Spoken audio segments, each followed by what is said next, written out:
All right, so I've been thinking lately about what the longest flight in the world is. It's actually the airport recently. I was kind of thinking about this. I didn't know, so I looked it up, and you go on Wikipedia, and they talk about the longest flights. So it looks like right now the longest flight that you can go on in operation is New York to Singapore.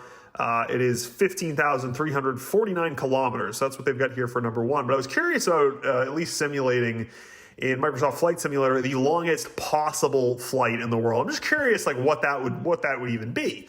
So we started looking this up, and it looks like the way to figure that out, because there are some videos on YouTube where people try to do this, although I think there's like a small handful of them, but no one does it right, because I'm curious about the longest possible flight. I think there's some people who do like just really long flights. I'm curious like what the actual longest possible flight that you could do is. And so obviously what you'd have to do to figure that out is come over here, figure out that the circumference of the Earth is just over 40,000 kilometers. Obviously, the longest possible flight on the Earth would be half the circumference of the Earth. In other words, really any 2 points on the Earth could be the furthest 2 points away from each other, so long as they are, half the circumference of the Earth away from each other. In other words, the longest possible distance on the Earth is 40,000 kilometers. That's the circumference of the Earth, and as you see in this picture here. So the longest possible distance you could fly is equivalent to half of that. Obviously, it can't be more than half of that, because then you would just kind of go the other way, because now that's, a good deal less than half of the circumference. And so in other words, half the circumference would give you the most extant, the most distant two points on the Earth. Because obviously if you're going more than that, like you would just, like for instance, it's like, this is a very crude diagram, but like, let's say here and here, that's half the circumference of the Earth. If it's like, okay, we're gonna go a little further, and we're gonna go over here, you would just go this way. So half the circumference of the Earth, just over 20,000 kilometers, would give you like the furthest possible theoretical flight. So that'd be, let's call it 20,000 kilometers. So from there, I tried to figure like, okay, what are the two cities on Earth that are the furthest away, right? Because you can't just go like any 20,000 kilometers. That wouldn't really be a realistic flight. Like you're not just going to go, if you just pull up Google Earth here, you're not just going to go from like, some random part of the ocean to like, this other random part of the ocean. Like that doesn't make any sense. Like it has to be, a somewhat theoretical flight. So basically between like two cities. So the way I figured that out, now that we know we kind of have to do this like great circle distance of like 20,000 kilometers, come over here to the good old Chat GPT and just type in which two cities on Earth are the furthest away from each other.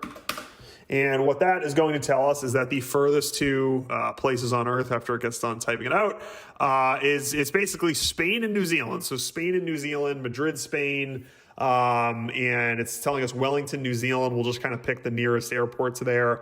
It says they are often mentioned as having anecdotal points in the ocean near New Zealand, Spain, respectively, or the actual It says another example often cited is Cordoba, Spain, and Hamilton, New Zealand. So basically the idea is Spain and New Zealand. Those are the furthest places away from each other, so I wanted to figure that out, how far that is. So it said New Zealand. We'll just pick, I think like Auckland Airport. That's a big city, big airport. So we'll just go with that one for our purposes here. We will take the measuring tool. Let's figure out where the airport is. I believe it's right, yeah, here it is. Okay, so it's right down here. We'll just take that. We'll do this in kilometers. We'll zoom this sucker out, and we'll go to Madrid, Spain. Stop zooming. Okay, wow. Yeah, you can already see this feels like it's really, really long. And I think that this is the longest possible. Let's just get the Earth to be straight here. Thank you. This is the longest possible distance on Earth because as you can see here, if I just move it a little bit, you can see how the line suddenly changes. It's going from like the North Pole to the South Pole because we've gone so far that if you go any further, there's a shorter way to get there, right? Because this is about as far as you can possibly go. So we'll go overhead here and we will pick, we'll pick Madrid. I think Madrid's like in the middle of Spain. So whatever, things being, just click. Just being kind of, wouldn't let me pick a point there. But anyways, you get the idea. We're going to Spain, just over 20,000 kilometers here, just as we said. So we're going to do this flight in Microsoft Flight Simulator. So you can see here, New Zealand, Spain. It looks like it's kind of got us going northeast, west to east. We're coming east, out over the Pacific, up through North America, over the Atlantic, and then east into Spain. I believe Madrid's like right here, but you get the idea, same thing. So there you go, 20,000 kilometers. That is the longest possible, like realistic flight on the Earth. Not only realistic, but also like the longest possible flight. I mean, this is basically exactly half the circumference of the Earth. So not only are these two cities people could travel between, in other words, it's realistic, but it's also, basically the longest possible distance you could travel. All right, so then we got to figure out what plane we're going to use for this, obviously. So we're going to come down here to this, another Wikipedia article. Come down to what we have today. Longest range airliner is the A350, ultra long range, 18,000 kilometers. The A380 is also capable of flying 14,800 kilometers. So the thing to keep in mind here is that in order for this to be like realistic, like obviously, the airplane would have to have a large number of passengers for that to kind of make any sense. Like you wouldn't have like some like little plane taking 3 people from, New Zealand to Europe. Like that wouldn't quite make sense. That would be, to be commercially viable, a large plane with enough paying passengers, a lot of people going from place to place for that to be worth it. So we're going to be looking at larger planes. That would give us the A380 that's capable of flying 14,800 kilometers. Unfortunately, there is no Airbus A380 for Microsoft Flight Simulator. I think there's like one you can get that has mixed reviews because it's like, I think it uses an A320 interior. Like it's not an actual add-on. Which means we're going to have to go with the 747, which is in X-Planes. That's a large plane that we do have. I just want to see what kind of range we have on that. Range looks like it's going to be 14,320 kilometers. Okay, so we're going to have to refuel at some point. We just need to figure out what the 14,320 kilometer distance is so that this way we know what city we're going to have to stop in for this flight. So we'll come back down here. We will pick New Zealand and we'll figure out, 14,000. Okay, 14,000 kilometers is putting us like right basically in New York. All right, so it looks like we're going to be stopping in New York to refuel. And then from there, we'll do that. 14,000, just over 14,000. And then we're going to go from New York to Spain.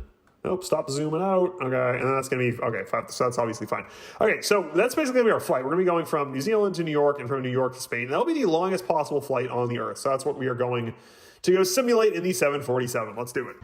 All right, so we're over here loaded up in Microsoft Flight Simulator. So we got, I'm sure you've seen this screen before if you use this thing. So basically just kind of like we were looking at on Google Earth, you can kind of see, the 2 points here. We're obviously going to be flying out of Auckland, New Zealand. So we'll go ahead and select that in this menu right here. This does get a little bit laggy sometimes when you're zooming into these airports and Microsoft Flight Simulator. But anyways, go ahead and select the plane since we're not flying a propeller, Snoopy's doghouse, Amelia Earhart type operation literally halfway around the world. We're going to pick the 747. Looks like it's got the United Airlines livery. I've never heard that said. I've only read it.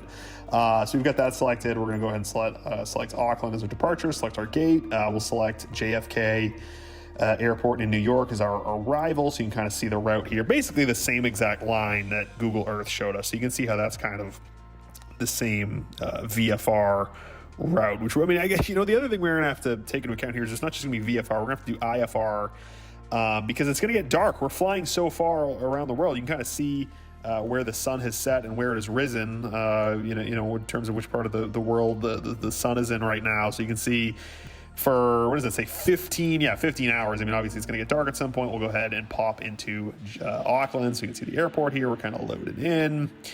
Nice little scenery. Now we're going to go ahead and get ready to fly. There's our 747. It's too bad that the 747 has kind of gone away. It was a real beautiful plane. It really earned its moniker, the Queen of the Skies. There's a little ground crew guy there standing there. You can kind of see the whole plane.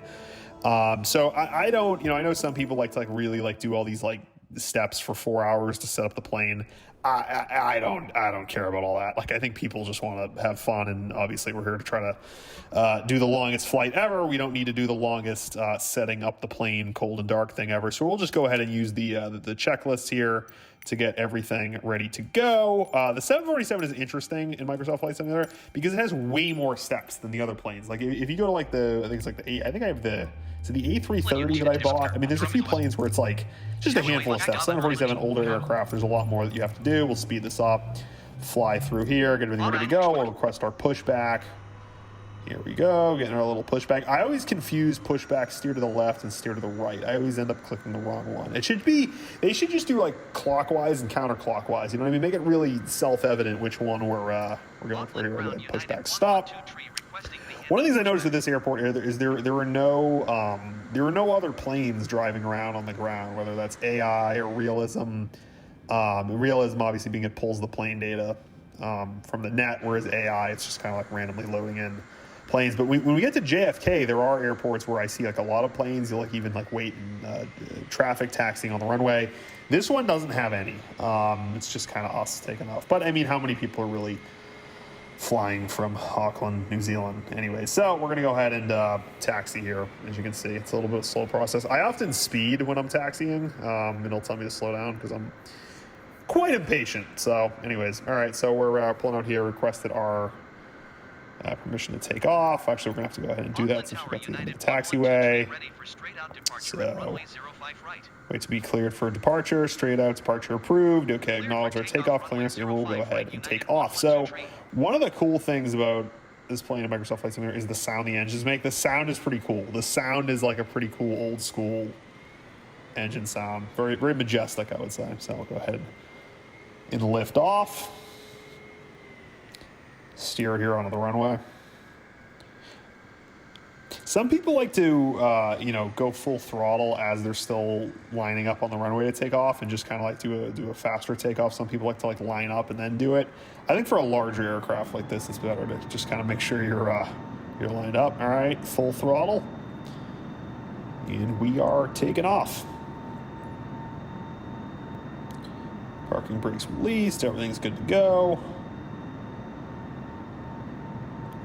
140 knots. It definitely is the magic number on this plane to get it to lift off.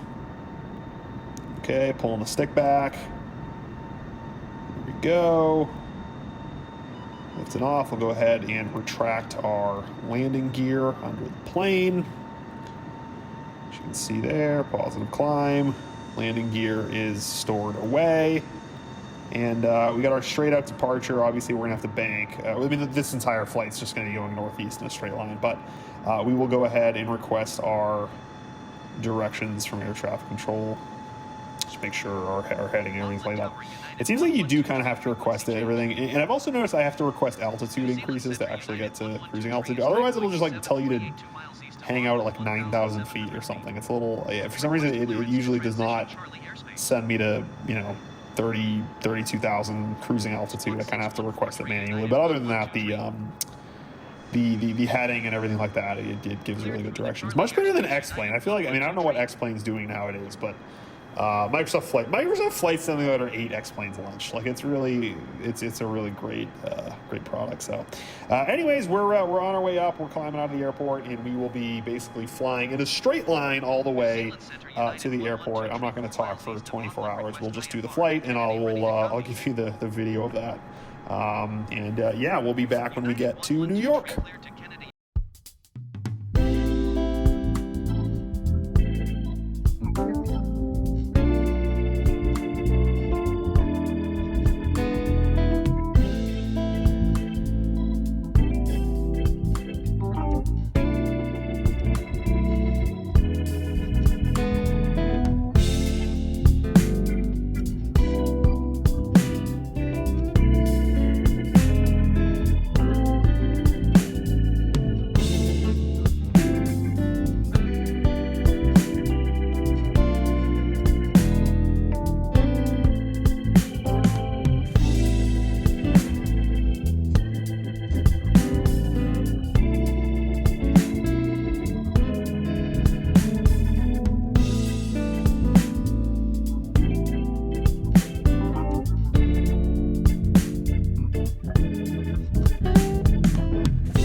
All right, well, that took like 17 hours to do. That was ridiculous. I was actually trying to do the math, and this was shows you how good at math I am. On the bottom left, you see the airspeed there. I mean, obviously the airspeed's slower now since we're on our final approach. We're coming in for the landing here. So you can see on the bottom there's TAS 177 knots, and then you can see up at the top there's another speed there. If you rewind and you look back during the flight, you can see how the airspeed on the bottom is the actual airspeed. So the one that's on the top is, I don't know exactly how that breaks down. I don't know if that's like in like kilometers an hour and one's in like knots or one's the airspeed, whatever. One of the numbers is much larger. So if you use the one on the top to try to calculate your flight time, it'll come out with 3 days. It's like obviously not right. And so I just kind of figured that one out. Anyways, we're coming in here at Kennedy for a landing. Looks like it's kind of over because it's actually, I think the coolest thing about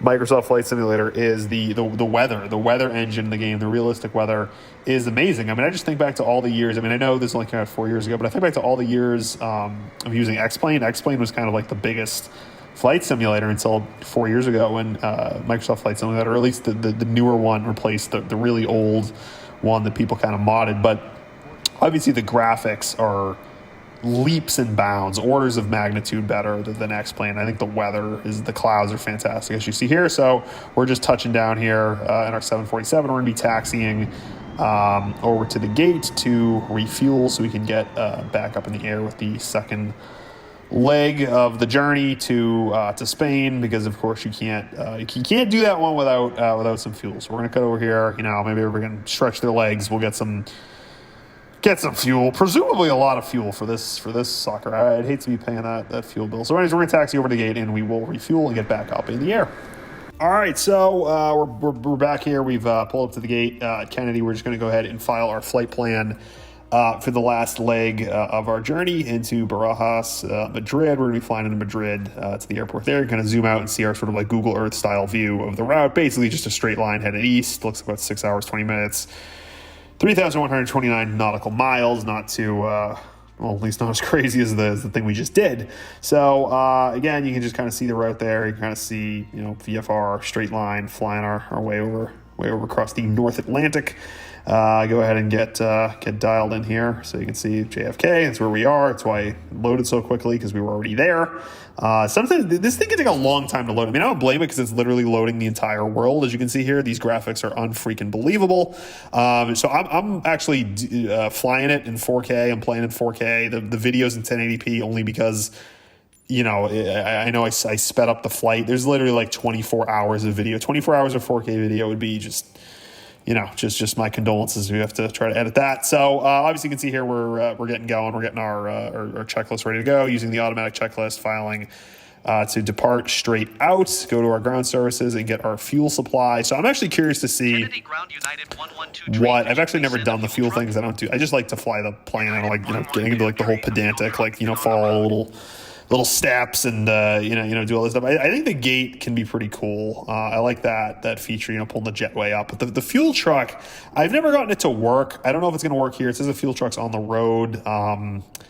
I've never gotten this thing to work. I don't know why. I don't know if it's like, I don't really have any modifications or anything. I've gotten a couple planes, but I don't know why the fuel truck, it either doesn't show up or it drives by or whatever. We'll see if there's a lot of times it just doesn't show up or gets stuck or something. I've never actually seen it work the way it's supposed to. So, it says the fuel truck's on the road. I'm not really seeing, okay, I see a truck. Okay. I think that's the fuel truck. All right. Zoom in. Okay. It's weird to try to see. Okay, so there it is. You can see middle of the screen. It looks like that is the fuel truck. That's a fuel truck, so hopefully it's the fuel truck for me. It's kind of like when you're at a restaurant and you see a waiter coming with a big tray of food. You get excited and they just go by your table like it's not actually your food. So hopefully this is our fuel. Hopefully they don't just drive by us, but it looks like they're kind of driving slowly and methodically over in our direction here. All right, yep, here we go. All right, so here's our fuel truck. So we're gonna get. He's just gonna drive by us. Yeah, he's just going by.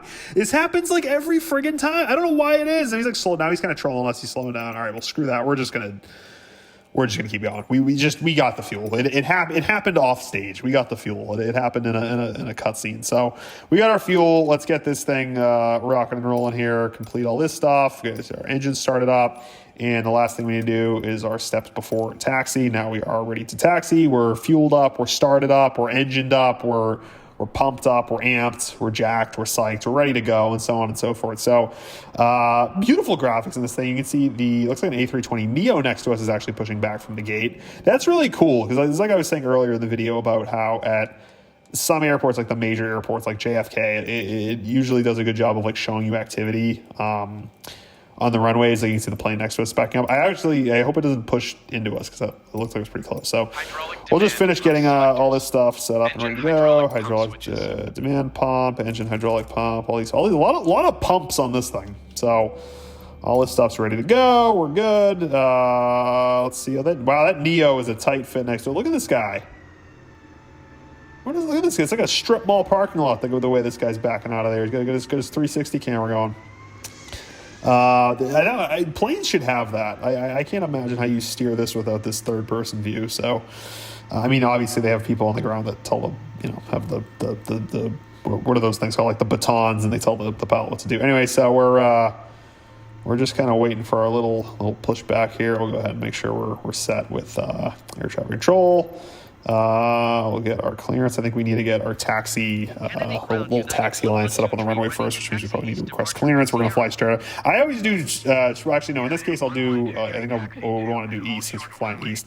That always sucks, like when particularly in real life, if you're on a plane where, I mean, takeoff, you don't really care. You're just excited going. But like a landing where they give them you ever go to one of those airports instead of just coming in for a landing at whatever city it is, they kind of fly around, and it's like one of these long, tortuous, approaches where you kind of got to go in all these different directions to get to some runway that's just completely misaligned with the direction you came in from. It just adds all this time to the flight. It's really a pain in the ass. So if I know I'm going east, it's like a VFR flight plan. We're going from New York to Europe, then we can just do depart east, or you can do depart straight out. But anyways, we're going to go in here. So obviously once we requested that, we got our taxi line set up, because they have to know which runway to send us to. Now we've got that. We're just getting our little pushback here. This pushback truck, it's pretty freaking slow. I mean, not like the pushing back. It's just the commencing of the pushing back seems like it takes this thing some time. So anyways, here he is. So now we're pushing it back. Once again, I can't recall if it's steer to the left or if it's steer to the right. It should really be clockwise and counterclockwise. That makes so much more sense. Or I could just remember, but that's probably not going to happen. So anyway, so he's is he pushing us back? Okay, here we go. Yeah, I don't know why it takes us some time to dock with the wheel. I don't know exactly what's going on down there. But anyways, we're pushing back, so we'll be taxiing, steer to the left. Hope I picked the right one. Please start going counterclockwise. No, I picked the wrong one. Okay, so left goes clockwise, which doesn't make any sense at all. It makes no sense whatsoever. It's not even really that guy's left. I don't know why. Yeah, anyway, so right is counterclockwise, so I shall try to remember that. Anyway, so he's backing us up here. I mean, I guess it ended up helping since this thing's big. It really needs to get pushed back a good amount.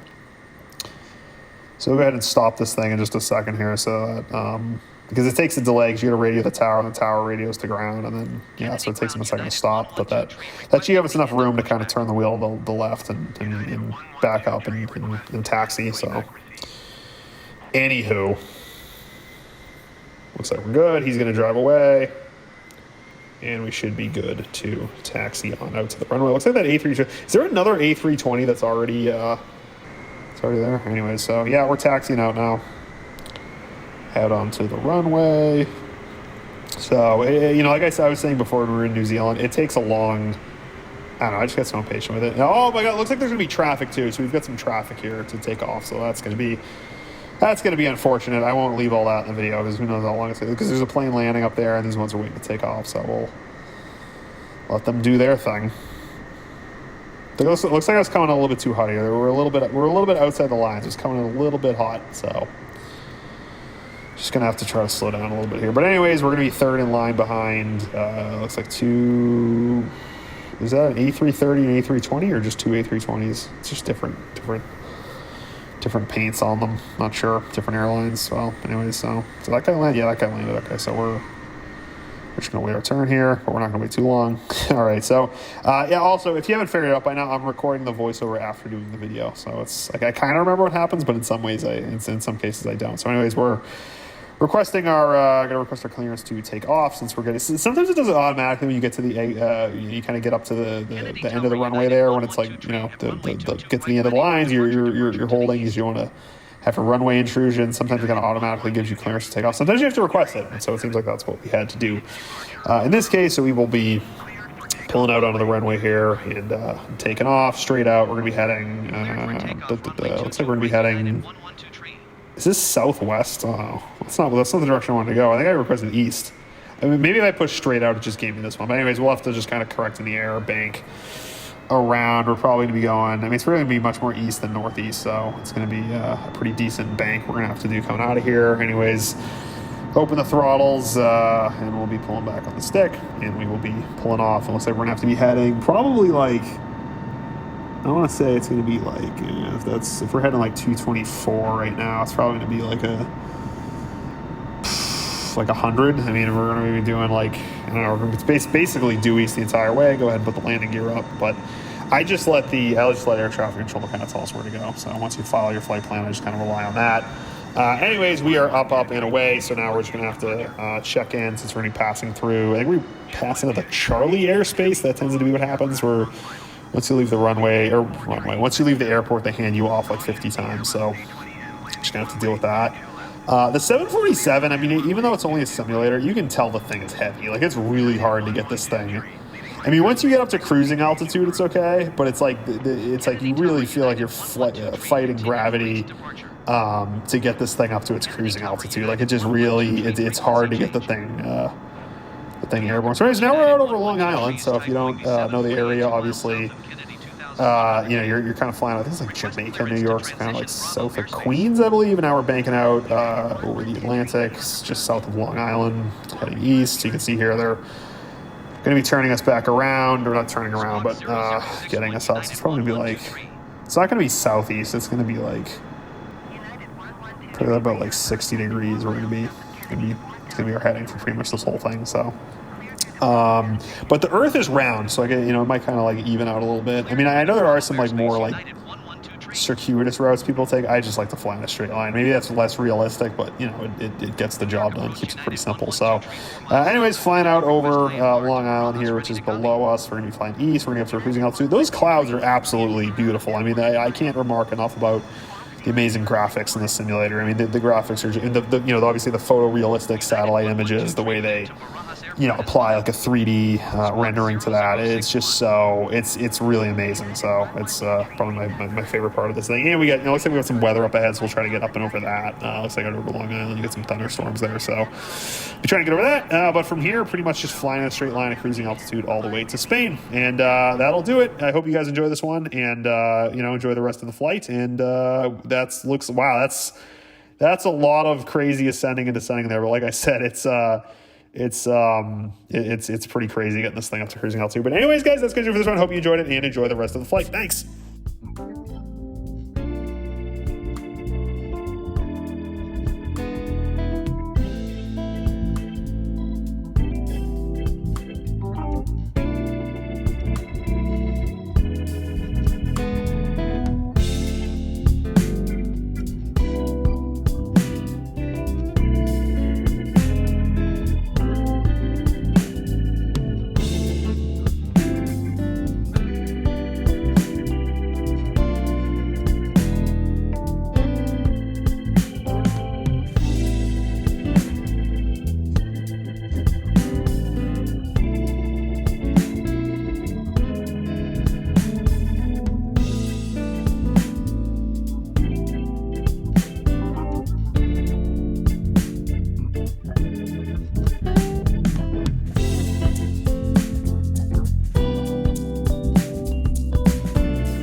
1 was